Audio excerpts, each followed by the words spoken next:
Вчера Медиазона выпустила большой материал о том, что по всей стране сажают людей, которые жертвовали деньги в ФБК после признания тех экстремистской организации.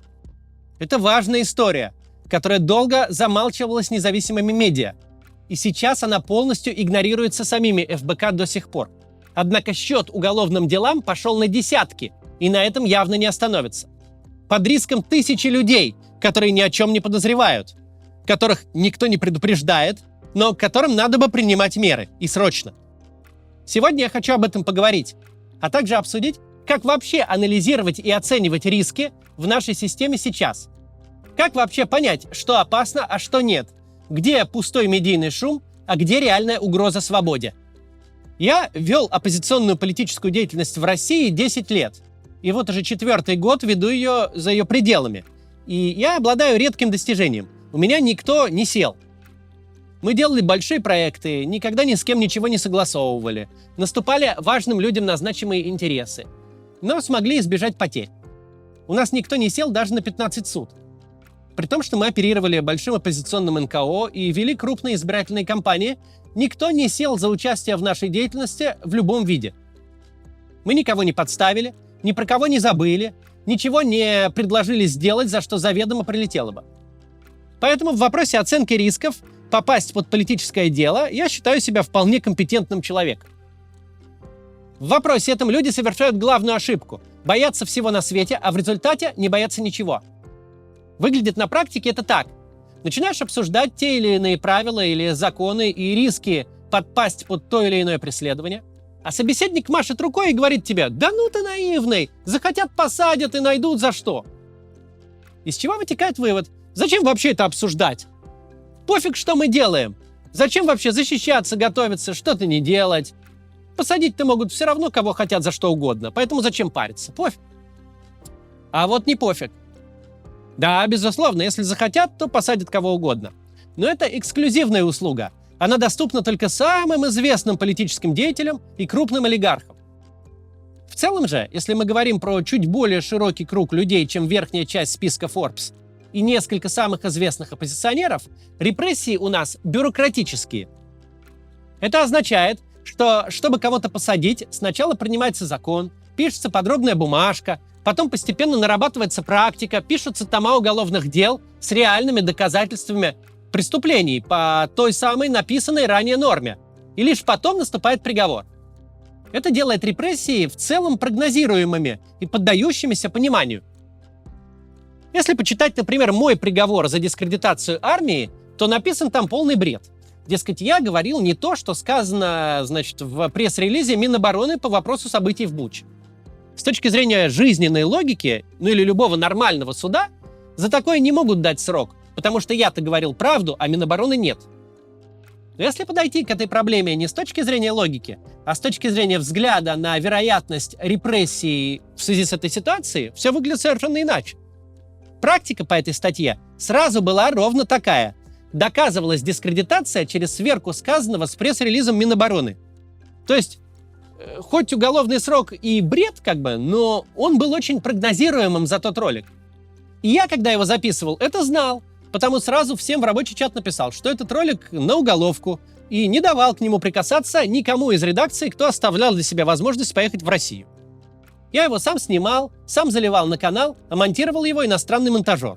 Бюрократические репрессии предсказуемы, если во всем этом разбираться, а не махать рукой типа «да, все равно посадят всех, кого захотят».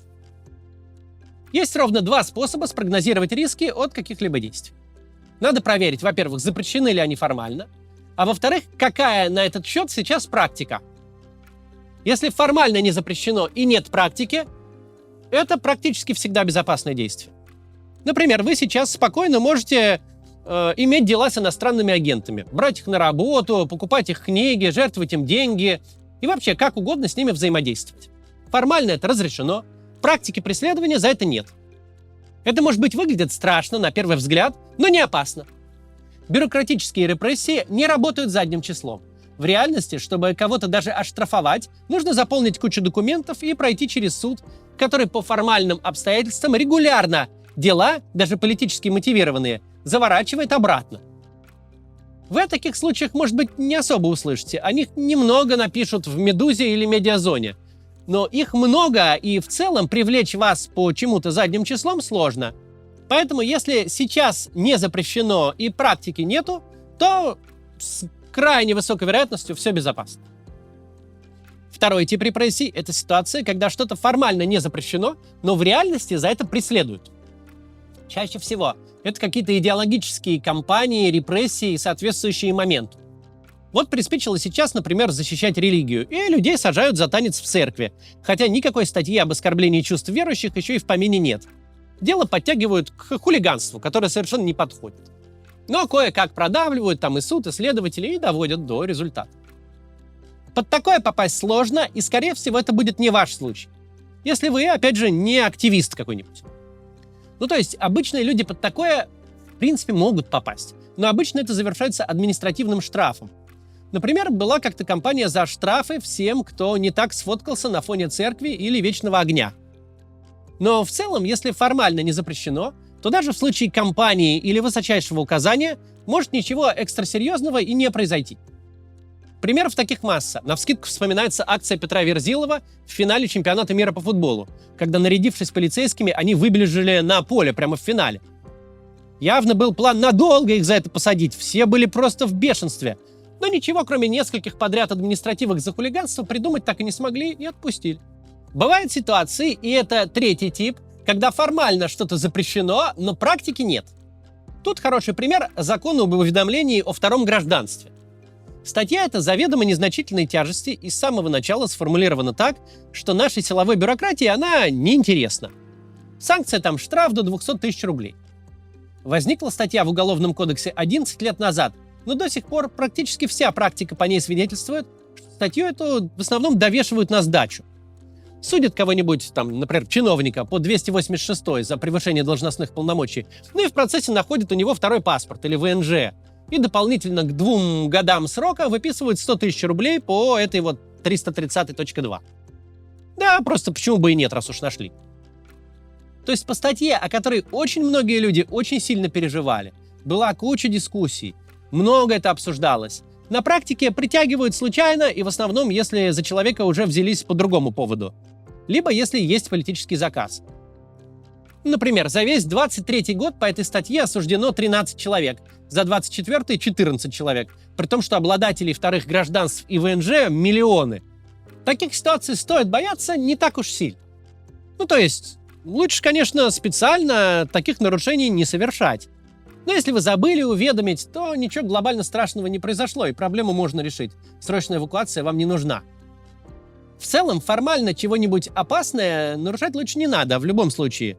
Иногда спящие нормы превращаются в действующие. Например, пару лет назад была кампания по открытию уголовных дел за дробление бизнеса на всех блогеров, которые этим дроблением занимались. Хотя вроде как всю жизнь никто за это никого не трогал. А тут вдруг бах и кампания. В общем, в бюрократической системе формальные нарушения достаточно опасны. Но самые опасные ситуации – это когда вы нарушили что-то формально, это формально запрещено, и практика почему-то подобному наработанная и активная есть, а в худшем случае вообще автоматическая практика. Все ситуации из 3 прошлых категорий – штучные и единичные. Они часто шумные, о них много пишут, потому что это воспринимается как прецедент.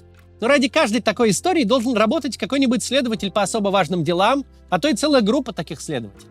Собирать доказательства, придумывать, как их подверстать в рамку имеющегося закона, или нарабатывать практику по закону, по которому раньше не особо она была.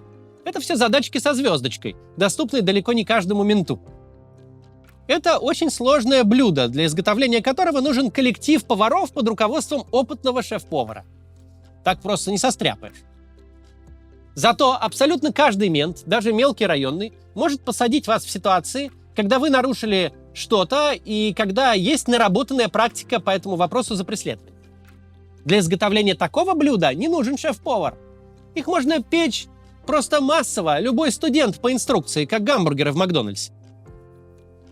И вот, любой человек, добросовестно ведущий в России политическую деятельность, куда вовлечены еще какие-то люди, кроме него самого, обязан все время в этом разбираться, если он не хочет подставить тех, с кем работает. общаться с адвокатами, правозащитниками, читать практику, судебные решения. Не статьи в СМИ о них с трактовкой, а сами решения. Понимать, что реально запрещено, где есть практика, а где она автоматическая вообще. Понимать, за что уголовные санкции, а за что административные. Где штраф 500 рублей, на который можно забить. Даже мы это часто делали на избирательных кампаниях в статьях с такими санкциями. А где сесть можно, и от этого нужно держаться подальше. Сейчас все это надо знать более-менее всем людям, которые вообще в России живут.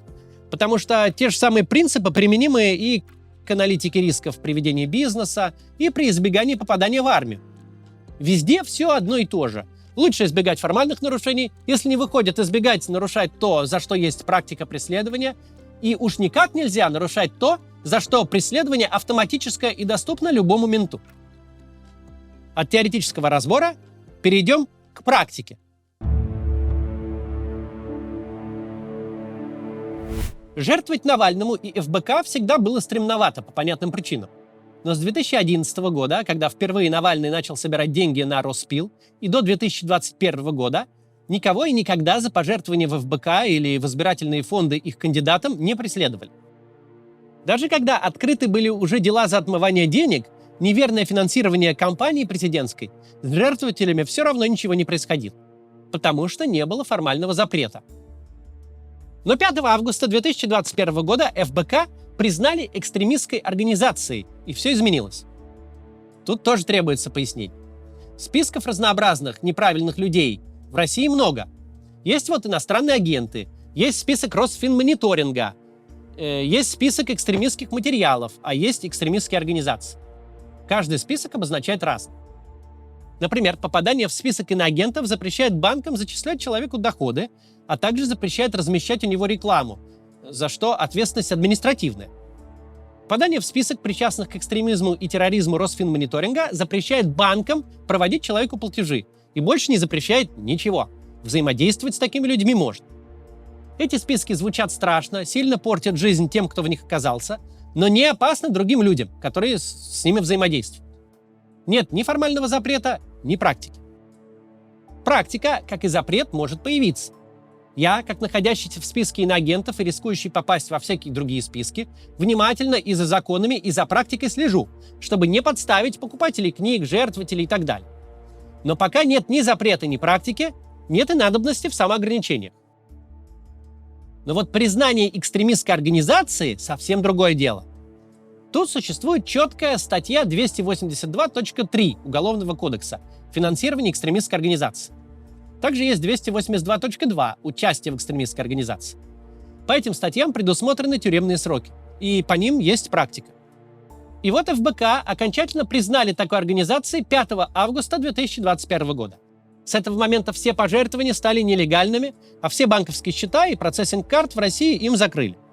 И вот с 5 августа пожертвования ФБК, как и участие в его деятельности, стали подпадать под крайне опасную категорию действий в нашей бюрократической и репрессивной машине. Они стали формально незаконными, причем по таким преступлениям была действующая и активная практика. Вместо того, чтобы сообщить сторонникам о новых рисках, ФБК сделала другое. Они создали тогда юрлицо в США и стали собирать деньги с российских карт на него.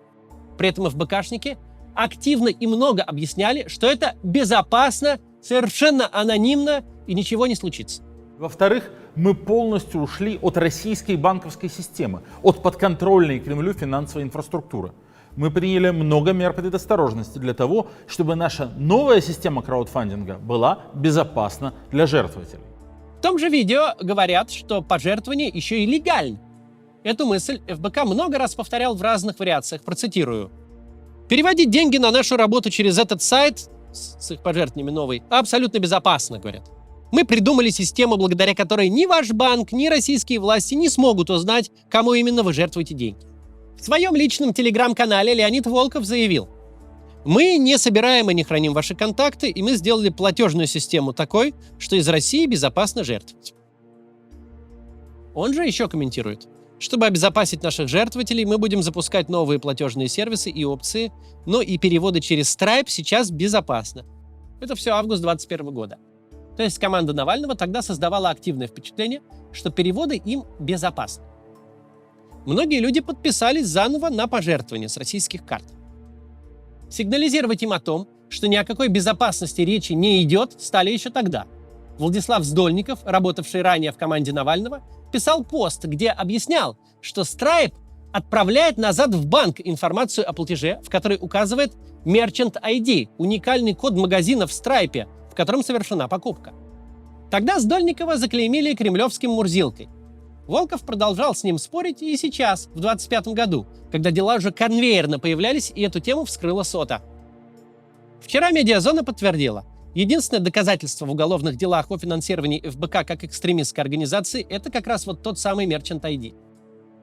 Из текста Медиазоны следует: привязать Merchant ID к ФБК помогла ошибка кого-то из сотрудников ФБК. В описании первых платежей попал сайт фонда, потому что его внесли в Business Details, в графу такую в Stripe. Оттуда он автоматически подтягивался в описании платежа и был виден российским банком вместе с Merchant ID. На основании первых платежей связали этот вот уникальный код магазина с ФБК. И хоть потом название сайта ФБК из платежей убрали, но код остался, и он и является доказательством. Поменять не удосужились. Сейчас массово и конвейерно по всей стране открывают уголовные дела на тех, кто успел пожертвовать ФБК деньги в тот период. По сведениям Медиазоны, в 2022 году по обвинению в финансировании экстремистской организации из-за донатов ФБК были задержаны 3 человека. В 2023 как минимум 7. За 2024 появилось 25 новых дел. А за первую половину нынешнего года уже 34. Процесс явно развивается по нарастающей. При том, что Медиазона подчеркивает, дел о донатах ФБК наверняка больше, просто информацию удается найти не по всем. Людей таких, кто успел задонатить ФБК, тысячи. Прекратился этот процесс только в феврале 2022 года, когда в России отключили банковские карточки. Суммарно пока известно о 76 уголовных делах в 38 регионах.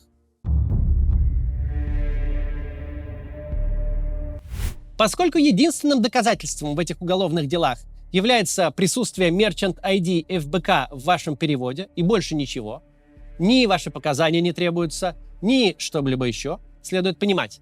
Огромная опасность в виде реального уголовного срока, тюремного уголовного срока, грозит каждому, кто переводил ФБК деньги с российской карты после признания фонда экстремистской организации. И с этим ничего нельзя сейчас сделать, никак это нельзя исправить. Срок давности по этой статье 10 лет. Не нужно даже, чтобы вы где-то публично заявляли о переводе или призывали кого-то последовать вашему примеру. Если вы переводили деньги ФБК после 5 августа 2021 года, то уголовное дело против вас может быть открыто в любой момент. И оно будет открыто. Это не тот случай, когда обвинение идет просто прицепным вагончиком к другому политическому делу. Не тот случай, когда ищут активистов и думают, что же на них найти. Это именно что целенаправленное преследование за эти пожертвования. Не важны ни суммы, ни регулярность или ее отсутствие. Даже единичный платеж с точки зрения российского государства – преступление. Причем, судя по происходящему, они не вылавливают людей, которые им не нравятся среди всего списка. Под преследование попадают совершенно случайные люди. Преследовать за это дело может очень широкий круг силовиков, которым еще и, судя по географии репрессий, списки находящихся на их территории жертвователей уже разослали в виде Excel-ки. Тут следует сделать то, чего мы обычно избегаем. Обращусь к людям, которые жертвовали ФБК после признания их экстремистской организации.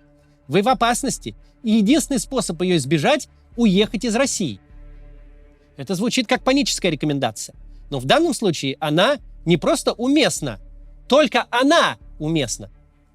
Людей в списке жертвователей ФБК не так много, тысячи, но не десятки тысяч. По динамике мы четко видим, что ментов накрутили их ловить. И с таким масштабом машина российского государства справиться способна. По делам этим, хоть и не всегда, но часто дают реальные сроки. Особенно часто их дают в Москве.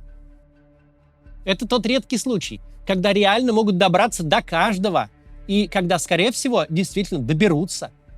Это не случай мобилизации, где была некоторая вероятность попасть. Здесь, оценивая все наблюдаемое, попадет каждый, до кого будет возможность дотянуться. Понятно, что звучит это в высшей степени алармистски.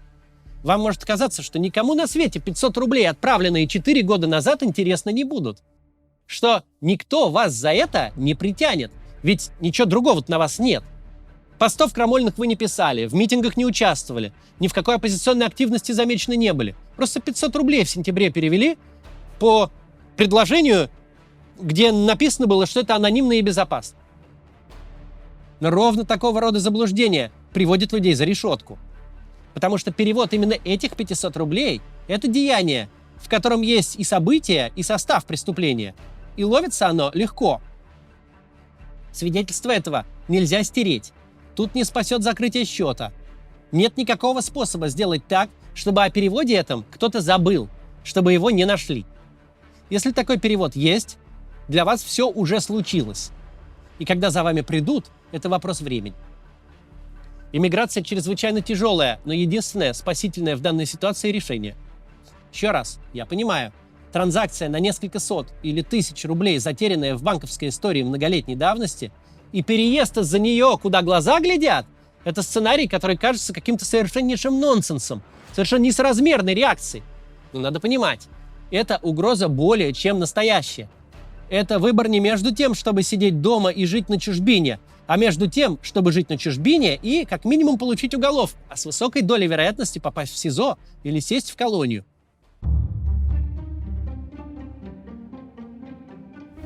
Поведение ФБК в данном случае просто святых выноси. Пиздец. Оно не имеет ни оправданий, ни адекватных объяснений. Даже если допустить, что ФБК, призывая жертвовать себе через Stripe, уверяя сторонников в полной безопасности этого метода, искренне заблуждалась, что уже сомнительно.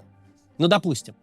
Даже в этом случае нельзя забывать. Технические специалисты, в первую очередь Владислав Сдольников, с момента первого призыва донатить таким способом прямо говорили: анонимность Страйпа – полная ерунда.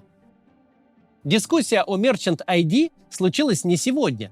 Сдольников написал развернутый пост и пошел ругаться с Волковым в Твиттере сразу, как только тот заявил, что ФБК полностью ушло от российской банковской системы. Таким образом, руководство ФБК знало, что подставляет сторонников под экстремистскую статью. Знало, что нет способа безопасно донатить ФБК из России после 5 августа 2021 года.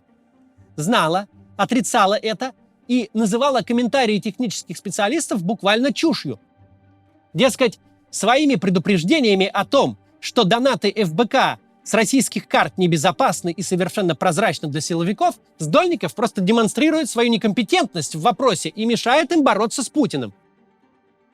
Это по-настоящему поразительный случай, когда нельзя даже сослаться на добросовестное заблуждение. Руководство фонда врало людям в глаза, прекрасно понимая, что для сторонников в России такие переводы грозят реальной уголовкой и тюрьмой. Но они не просто запустили переводы в таком формате. Им ни разу не пришло в голову их остановить, даже когда им в оба уха орали, насколько это небезопасно. Когда уже кучно пошли уголовные дела на спонсоров ФБК, когда уголовное дело за перевод 1000 рублей прилетело Заякину, даже тогда Волков с коллегами продолжали яростно отрицать саму возможность, что причиной мог стать тот самый Merchant ID, который прямым текстом указывается в материалах уголовного дела. Это было уже не вранье в лицо специалистам. Это было вранье в лицо тому, что написано в материалах дела. Тут уже все за гранью любых добросовестных заблуждений. Но и даже сейчас, когда дела по донатам пошли одно за одним, когда Медиазона выпустила большую по этому поводу статью со статистикой дел, даже сейчас ФБК умудряется проблему начисто игнорировать. Собственно, пока мы пишем этот ролик, Мария Певчих в очередной раз затеяла спор о 90-х с Михаилом Ходорковским. Юлия Навальная и Леонид Волков всецело заняты рекламой фотокниги о Навальном от Фельдмана. Все остальные просто молчат и продолжают обсуждать личное дело Венедиктова АА и другие очень важные вопросы. Казалось бы, есть очевидная линия поведения в этой ситуации. Когда стало известно о массовом открытии уголовных дел таким образом, надо было сразу взять всю базу жертвователей, подпадающих под риск, а она точно есть, и разослать им письмо с огромным заголовком «Вы в опасности!», где честно написать, что происходит, и посоветовать немедленно уехать. Казалось бы, нужно употребить все свое политическое влияние на то, чтобы создать для этих людей, которых несколько тысяч, безопасный зеленый коридор для выезда в одну, а желательно в несколько безопасных стран. Казалось бы, Юлия Навальная и прочие выступающие на форумах и получающие премии ФБКшники На любой встрече с иностранными политиками должны говорить: у нас несколько тысяч человек под риском уголовок за поддержку нас. Давайте сделаем им специальные визы, найдем деньги, поможем легко переехать. Если бы сделали так, многие бы не сели, могли бы уехать. Сейчас вот практика показывает, что, может, перепрописался бы кто из Москвы, и, может, это было бы полезно, потому что в Москве сажают, в регионах иногда штрафы дают. Может, кто-то подготовился бы хотя бы к риску дела, насколько это возможно. Но ничего подобного не происходит даже и близко. На этом месте у зрителя может возникнуть вопрос: с какого фига вообще? Как может вести себя так российская политическая организация? Их же ближайшие сторонники под риском. Почему они ушли в отрицалово? Дело в том, что ФБК на самом деле не российская политическая организация больше. У них нет политических амбиций, нет возможности что-то делать в России, видимо, нет и желания. Все ФБК было собрано вокруг Алексея Навального, у которого амбиции эти были. Сейчас же это европейско-американская организация, монетизирующая бренд. Откуда я это знаю? Я почитал их же презентацию, которую они сделали в конце 2024 года, когда дела уже шли кучно. Нашел я ее на сайте почему-то Международного православного союза. В октябре 24-го они вручили Навальной премию Афиногора за неустанные усилия по сплочению оппозиции. И вот там лежит презентация. До меня ее, кажется, никто не нашел. Ну, или, во всяком случае, ее никто не публиковал и не обсуждал. В презентации ФБК рассказывают, кто они такие и что делают. Давайте прям пройдемся по этой презентации, чтобы вы понимали, что это за организация сейчас. Первый слайд. Юлия с Алексеем, поддержите борьбу за мирную демократическую Россию.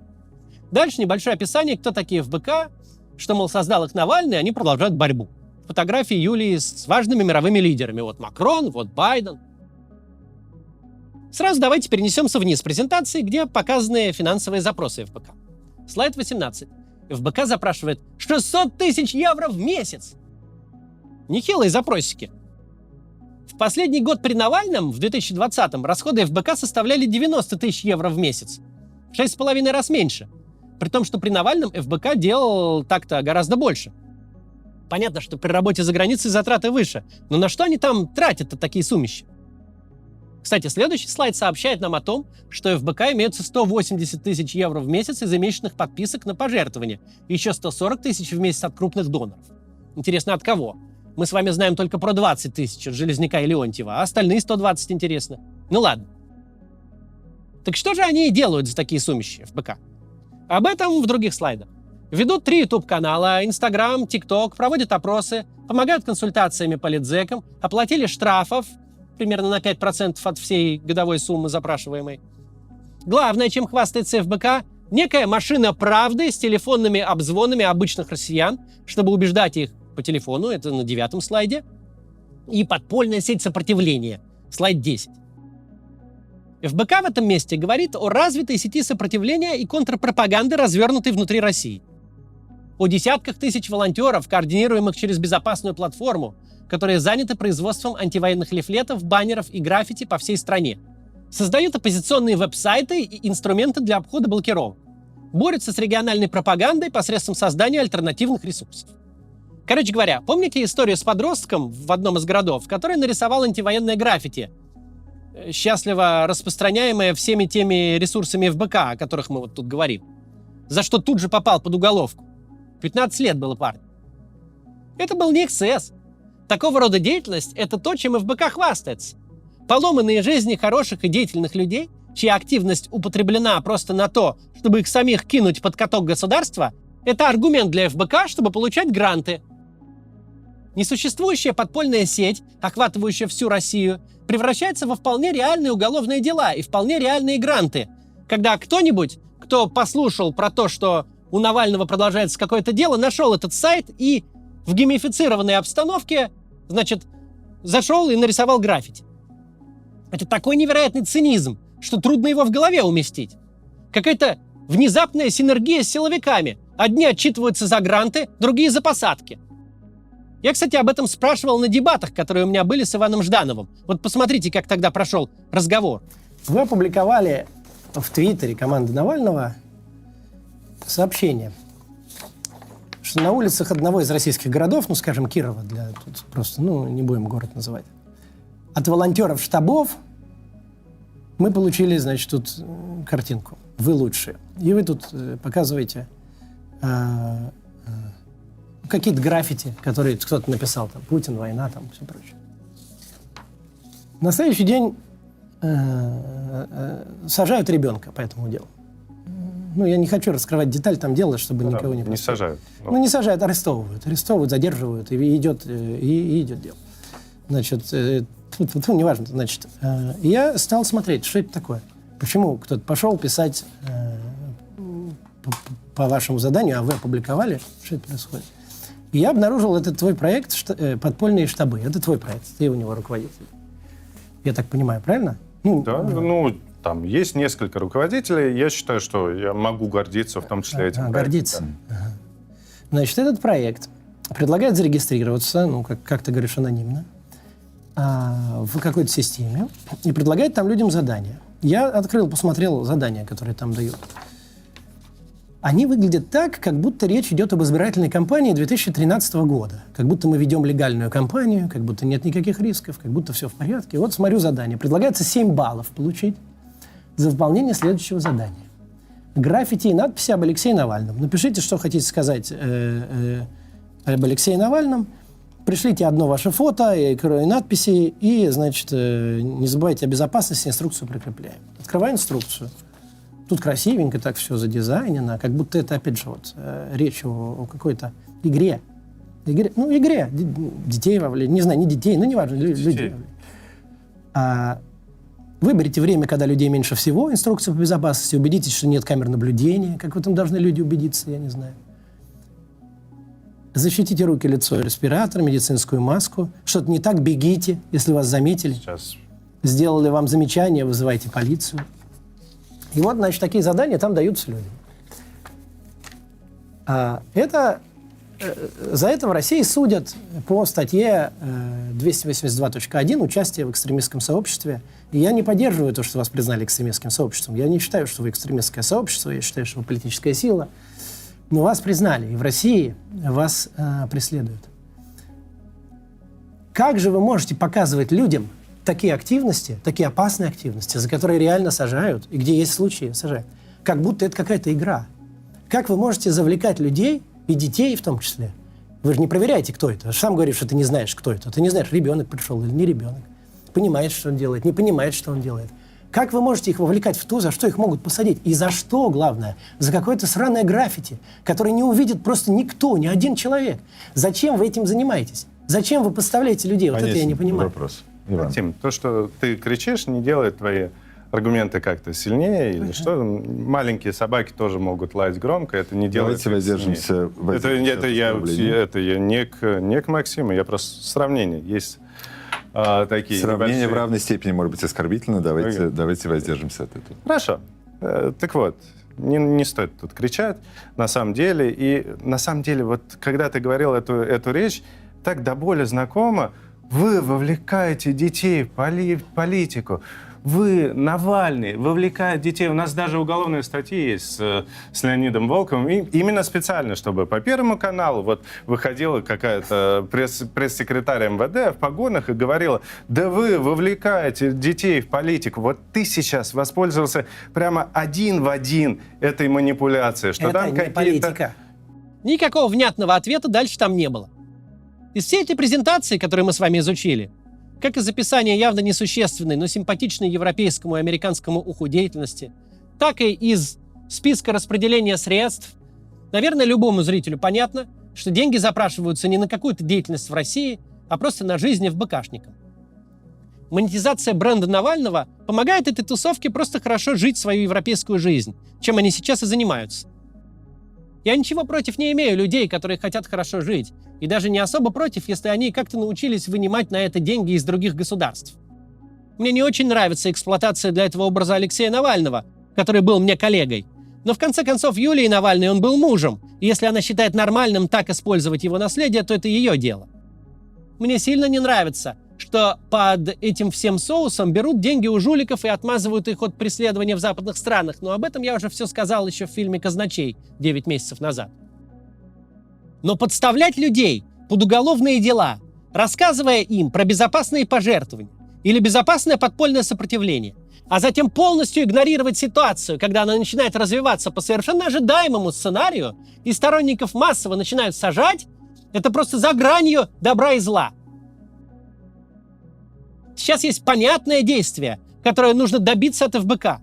Они должны признать проблему, хоть это им и невыгодно в их фандрайзинговой кампании на борьбу с Путиным и демократизацию России с помощью подпольных штабов и телефонных звонков и опросов. Но это сделать надо. А после признания проблемы надо разослать всем письма с честной и понятной информацией о ситуации. Может, даже с моим этим роликом, со ссылкой на статью «Медиазоны», с инструкцией, что теперь делать. Опять же, международные контакты должны быть сейчас направлены не на вытягивание из западных правительств 600 тысяч евро в месяц на зарплаты ФБКшникам, а на то, чтобы давали визы и зеленый коридор тем, кто должен спасаться из России из-за пожертвований ФБК. Это единственное, чем ФБК сейчас вообще должен заниматься. Я, кстати, на дебатах с Ждановым 4 месяца назад, когда многих дел еще не было, попытался предложить им сделать такую рассылку. Много раз я ему задал этот вопрос. Посмотрите, как он отвечал. На протяжении полугода люди, которые жертвовали вам деньги через карточки, были под этим риском и сейчас остаются под этим риском. Многие вас просили, и я хочу еще раз в этом эфире к тебе обратиться, готовы ли вы сделать рассылку по людям, которые пожертвовали вам тогда деньги, чтобы предупредить их, что информация об их пожертвовании есть или может быть в распоряжении российских властей, для того, чтобы они могли предпринять меры для обеспечения своей безопасности. Уехать куда-то, адвоката найти заранее, еще что-то сделать. Сделали ли вы такую рассылку или готовы ли вы ее сделать сейчас? Максим, Вопрос конкретный. Готовы ли вы сделать такую рассылку? вопрос с 2021 года. Вот то, что действительно мы сделали такую систему через систему Stripe, которая дает возможность пожертвовать действительно без какой-либо дополнительной идентификации. К сожалению, в системе Stripe были выявлены ошибки, но это проблема не в ошибке, которая заложена в системе Stripe. Проблема в том, что начиная с 22 года, с февраля 22 года, как только началась война, людей сажают буквально за что угодно. Появляется один и тот же Merchant ID. И вот сейчас сотрудники полиции приходят и к активистам, которые участвовали в митинге, и пытаются найти хоть какое-то доказательство. Вот их устраивает вообще просто слепить дело там, где в нормальных условиях в 2021 году так дела не лепили. А с февраля 2022 года дела лепят вообще. Вот «Дождь» признали нежелательной организацией. Уточнить надо Вот вопрос. сейчас можно сказать, зрителей «Дождя» вот готовы посадить за то, что они подписаны Уточнить на канал вопрос «Дождя». Ну, быть подписанным... Именно. Быть подписанным не запрещает нежелательная организация. Но неважно, суть не в этом. Суть в том, что вопрос Максима был предельно готовы понятен. письма-то отправить людям? Готовы ли вы сделать У рассылку? вас есть же кто Мы вам жертвует? многократно предупреждали людей о том, что сейчас жертвовать из России нам нельзя. И мы отключили эту систему возможности пожертвовать нам Она из сама России. отключилась в 22 году из-за Нет, карточек. она не сама отключилась, мы ее отключили. Ты рассылку тут сделать готов? ответ. Мы сейчас полностью отключили возможность пожертвований из Рассылку ты сделать готов? России. Какое?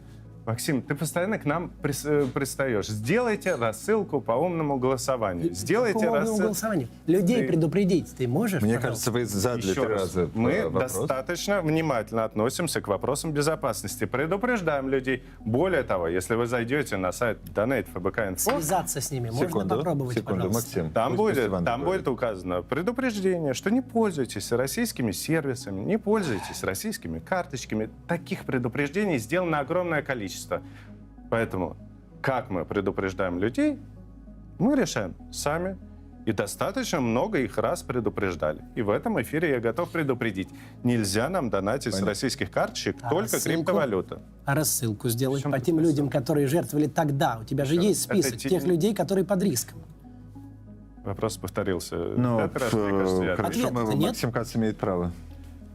Еще раз, мы достаточно много людей предупреждаем о рисках. Я думаю, что люди... Ты лишаешь сейчас людей субъектности и на самом деле занимаешься тем, чем занимается путинская пропаганда. Вот посмотрите, они опасны, вот нельзя им жертвовать. Вот давайте везде предупреждать о том, что это люди-экстремисты. Еще раз, мы не экстремисты, мы занимаемся обычной деятельностью. Как ДОЖ не является нежелательной организацией. Все, давайте пойдем дальше. Максим Кац. Как видите, Иван делает все, чтобы не ответить про рассылку, а также пытается прямо врать про то, что якобы Merchant ID не их, а общий для Stripe.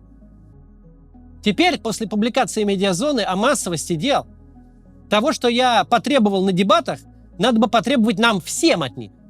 Понятно, что на наше мнение ФБК в целом наплевать. Их интересуют их крупные спонсоры, а также фонды, дающие им деньги, и европейские политики, которые их слушают. А для них все эти наши проблемы с посадками тема далекая.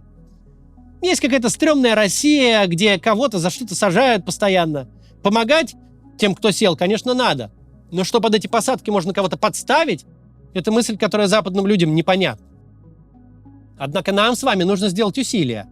Надо сделать так, чтобы ни одно выступление Юлии Навальной больше не обходилось без требования предупредить людей под риском и организовать кампанию с их вывозом. Нужно попытаться разъяснить всем, кто имеет с ФБК дела, что тут речь идет о свободе тысяч людей, и что их надо заставить признать проблему и этим заняться. Стоит писать это как самим ФБКшникам, так и всем, кто имеет к ФБК хоть какое-то отношение, всем симпатизирующим им лидерам мнений, которые еще остались. Тут у нас не какой-то абстрактный вопрос морали. Тут практическая ситуация. Можно сделать рассылку, предупредить людей, помочь им уехать. Это сделать необходимо, ведь многие из этих людей не в курсе даже, а многие не поверят никому, кроме ФБК, который так убедительно им рассказывал, что все безопасно и надежно.